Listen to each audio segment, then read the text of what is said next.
Good morning, friends. Good morning, nations. Good morning, the house of CCI. We love you all around the world. What a fantastic time we're having together. I just want to take a moment and salute the brothers who are in Africa because I know they've desired a lot for us to begin to share in this way. Also, the ones in Denmark. Fantastic to be with you guys, the latest MBI that we had.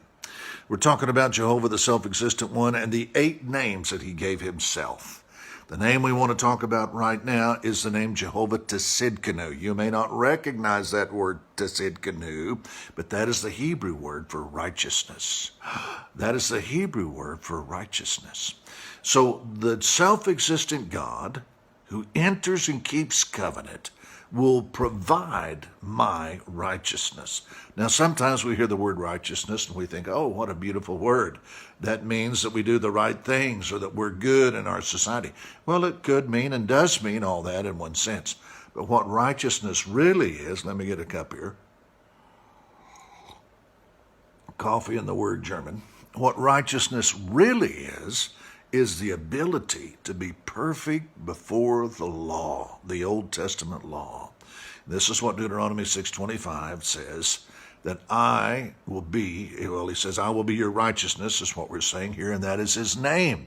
His name is, I will give you the ability to be perfect before the Old Testament law, so the Old Testament law won't condemn you, so that the Old Testament law, instead of causing you to stumble and fall, Isaiah 28, around verse 12, instead of causing you to stumble and fall because you can't obey it, I will be your righteousness, and because I will give you the perfect obedience that produces righteousness, this is what Deuteronomy 6:25 says.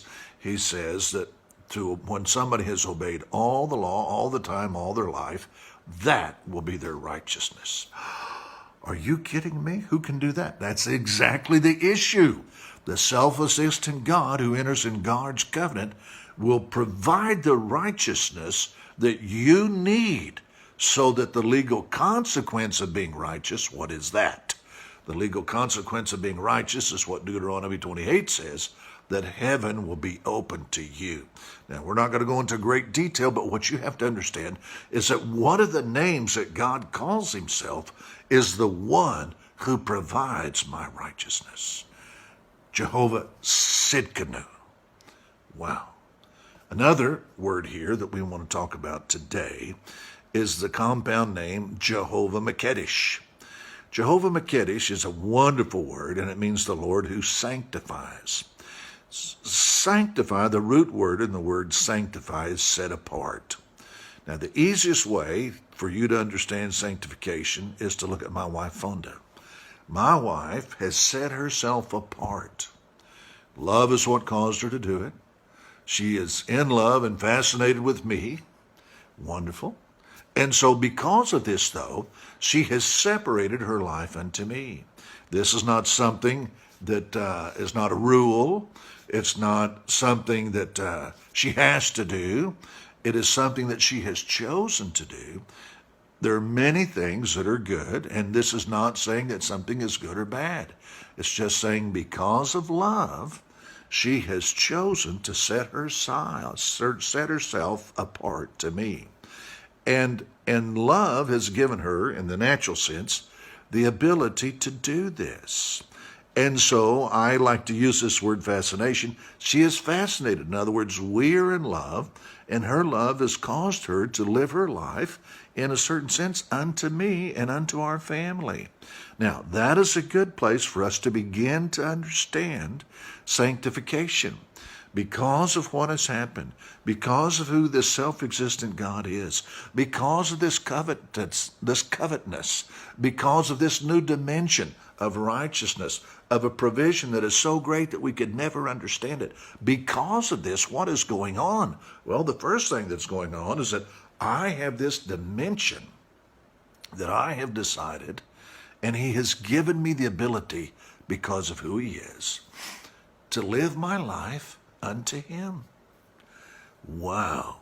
Now, his life, I'm in covenant keeping with him. I will be who you need me to be. I will give you the ability, if you wish, to separate yourself unto me. I will give you this opportunity, Fonda, to separate yourself unto me. Opportunity, do you love me? Yes, I do. And so what happens? As this is what I want. And I reach out and I, in this covenant with the Lord who sanctifies, gives me the ability. He's in me. I'm in him. We're in covenant. And the result is that I willingly, voluntarily, have separated myself unto him and his pleasure, which is my pleasure. What a fantastic thought, isn't it? Enjoy it as we talk about the covenant-keeping God, the self-existent God who provides my righteousness and provides my sanctification.